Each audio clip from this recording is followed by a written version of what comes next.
네, 윤석열 대통령이 로이터 통신과의 인터뷰에서 우크라이나에 대한 무기 지원 가능성을 시사를 했습니다. 그러자 러시아 정부가 강하게 반발하고 있는데요. 러시아 현지 분위기가 좀 궁금해서 이분을 전화 연결하도록 하겠습니다. 오선근 제러시아 한국경제인협회 사무국장 연결하겠습니다. 국장님 나와 계시죠? 예, 안녕하세요. 모스크바에 있는 오상균입니다. 네네. 혹시 러시아 언론이 관련 내용 자세히 보도하고 있습니까?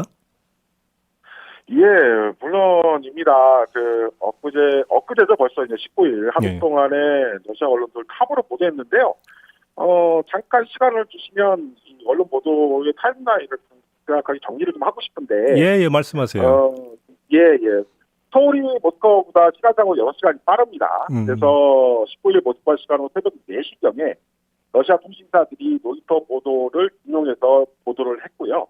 그리고 그 한 대략 8시간 뒤에 이 메드베데프 국가안전보장회의 부의장이 북한에 대한 러시아의 최신 무기 공급에 한국이 뭐라 말할지 궁금하다며 받은 만큼 돌려준다는 그 대가성 의미의 문장을 SNS상에 올렸었죠. 그리고 그 페스코프 러시아 대통령궁 대변인이 비우호적인 입장의 연장선이자 무기 지원은 분쟁인 개입이라고 논평을 했고요.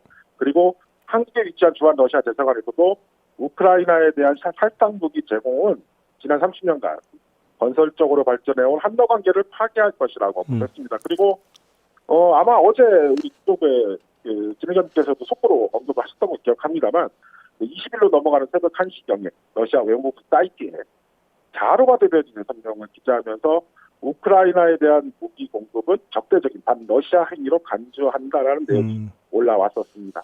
그래요. 이 같은 내용들 주요 언론들 기준 있게 다루고 있고요. 그리고 관련 보도들 러시아의 대표 통신사인 기아통신의 경우 로이터 인용 보도가 1만 회 이상 클릭이 되어 있고 메드베데프 부의장의 언급도 7만 회 이상, 그리고 러시아 외무부의 관련 성명도 2만 5천 회 이상 클릭되어 있어서 일부는 한국에서도 관련 기사를 받겠습니다만 그만큼 러시아에서도 비중 있고 관심 있게 본 기사들이었다 하겠습니다. 탑뉴스로 다루고 있다고요? 러시아 언론들이?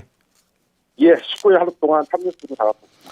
그러면 지금 러시아 국민들도 이 사실을 많이 알고 있을 텐데 그럼 우리 국장님이나 이런 국장님께서 혹시 러시아 사람들하고 좀 관련 이야기를 혹시 좀 나눠볼 기회는 있었습니까? 관련 이야기를 나눴습니다만 그런 보도가 있었다라는 수준에서 받아들이고 있는 분위기입니다. 아직은?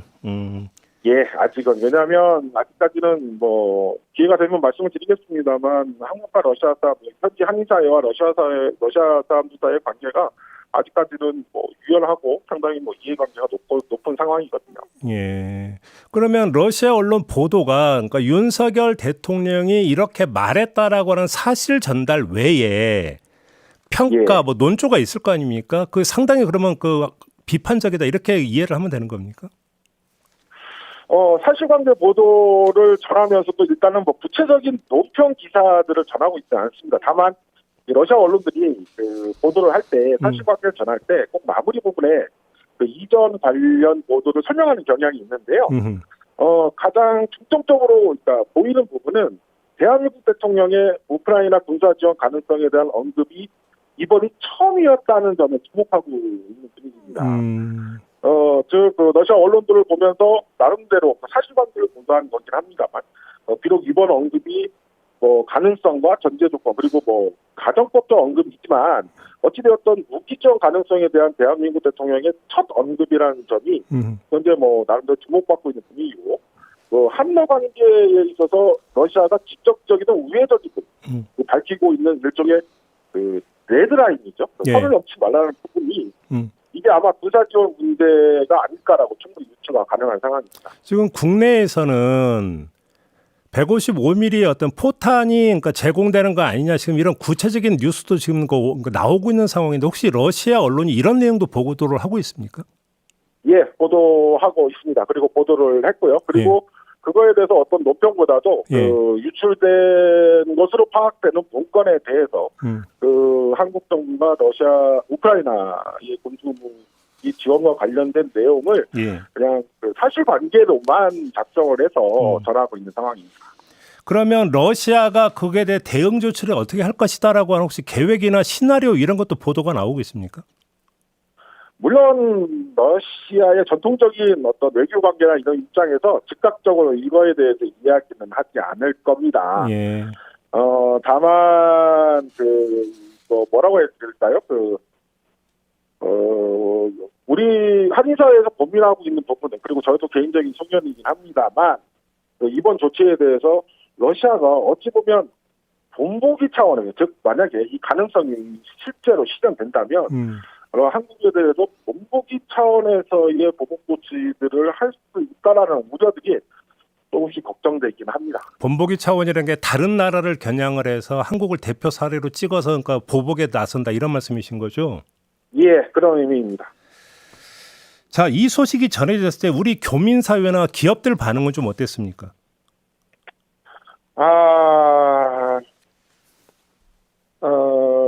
단순한 불안감을 넘어서 지금 현재 내일을 예측할 수 없다라는 점이 가장 큰 고민거리인데요. 예. 당연히 무기 지원 여부는 모스크바 한인사회나 기업들에게도 굉장히 첨예한 문제라고 할 수 있습니다. 기본적으로는 인도적인 지원은 적차하지만 군사적인 지원이 과연 외교라는 명분과 신뢰에 맞는 것인지에 대해서는 많은 의구심을 갖고 있는 분위기에 예. 어느 때보다 우리 대통령의 다음 주인가요? 이번 미국 국빈 방문 결과에 대해서 이쪽 러시아 한인사에도 굉장히 주목하고 있는 분입니다. 근데 지금 그 러시아가 우리나라를 지금 비우호 국가로 지금 지정을 해놓은 상태인데 이게 그 만약에 무기 지원이 이루어지면 적대 국가로 분류할 거다라는 지금 보도가 있는데요. 비우호 국가와 적대 국가에 대한 어떤 러시아인들이 대하는 태도나 이런 것들이 확연하게 좀 다른 이런 부분이 좀 있습니까? 물론입니다. 일단은 비우호국 지정과 관련해서는 러시아가 지난 1년 가까이는, 물론 우리나라가 초기에 대러시아 대계의 초기 동참을 했습니다만, 우리나라 역시 지난 1년 동안 러시아에 대해서 특별한 그러니까 제재 조치를 취한 것이 없는데요. 예. 여기에 맞춰서 러시아 역시 마찬가지였습니다. 초기 참여 부분에 대해서 러시아 역시 한국을 비우호국으로 지정해서 좀 여러 불편이 있긴 합니다만 한국에 따라 보복 조치를 취하지는 않았거든요. 예. 그리고 이러한 상황을 서로가 이해한다는 취지로 나름의 이해한다는 분위기가 지난 1년 동안 지속돼 왔었죠. 하지만 만약에 적대 관계가 된다라고 한다라면 본보기 차원에서 지금 현재 가장 대표적인 적대국이라고 할 수 있는, 러시아 입장의 적대국이라고 할 수 있는 미국과 서방, 그리고 각 국가별로, 일본도 국가별로 러시아에 대한 제재를 취하고 있는 입장에서 타 국가들에게 보여주기 위한 본보기 차원에서 어떤 보복적인, 그리고 예상하지 못한 제재 조치들이 러시아에서 나올 수 있다. 예를 들면 어떤 제재 조치를 꺼내들 수 있을까요? 예를 든다면. 지금 현재 비우호국 대상에 대해서 여기 진출한 기업들, 특히 법인 같은 경우는 이쪽에 자산이 있지 않겠습니까? 예. 그 자산에 대해서 매각 처리가 지금 현재는 외국 기업 관리국에서 일종의 매각 처리로 처리를 하고 있습니다만, 만약에 적대 국가가 된다면 그것이 자산 동결로 이어질 수도 있다는 부분이 있죠. 그리고 당장 최근에 지난 1년 우크라이나 사태 이후 지난 1년 동안 아마 우리나라에서 러시아 쪽에서 가장 크게 많이 수입한 부분이 아마 석탄 분야인데, 석탄 분야를 포함한 에너지 수출 금지도 그 조치 중에 하나로 생각됩니다. 그러면 지금 러시아에 진출한 우리나라 기업들의 현지 자산을 동결해 버릴 수 있다, 지금 이런 말씀이신 거죠? 그럴 가능성도, 물론 개인적인 의견이긴 합니다만, 가능성도 충분하다고 봅니다. 지금 이제 제러시아 한국경제인협회 사무국장이시니까, 그러면 기업의 입장에서 이것 말고 또 우려하는 내지 예상하는 조치가 또 뭐가 있습니까? 일단은 지금 우리 기업들 상황을 잠깐 설명을 드려야 될 것 같은데요. 예. 지금 우크라이나 사태 이후에 비우호국 지정 이후에 실질적으로 우리나라가 초기에 대러 제재에 동참한 부분은 반도체나 자동차 등의 수출 금지 품목이었습니다.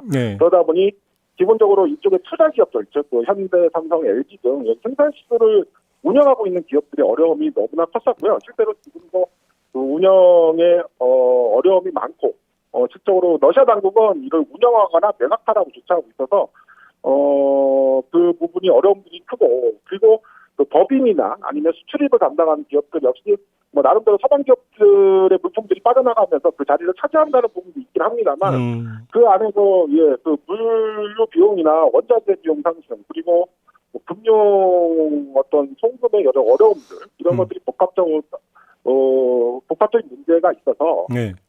실질적으로는 많은 어려움들을 갖고 있는 것이 현재 현실입니다. 비우호국 지정을 했는데도 이랬는데 그럼 만약에 적대국으로 네. 지정하면 이것보다 훨씬 더 강도가 세질 거다 이런 우려시네요. 정리를 하면. 네, 그렇게 보는 게 타당할 듯합니다. 예, 알겠습니다. 오늘 말씀 여기까지 들어야 될 것 같네요. 고맙습니다, 국장님. 네, 감사합니다. 네, 지금까지 오선근 제러시아 한국경제인협회 사무국장이었습니다.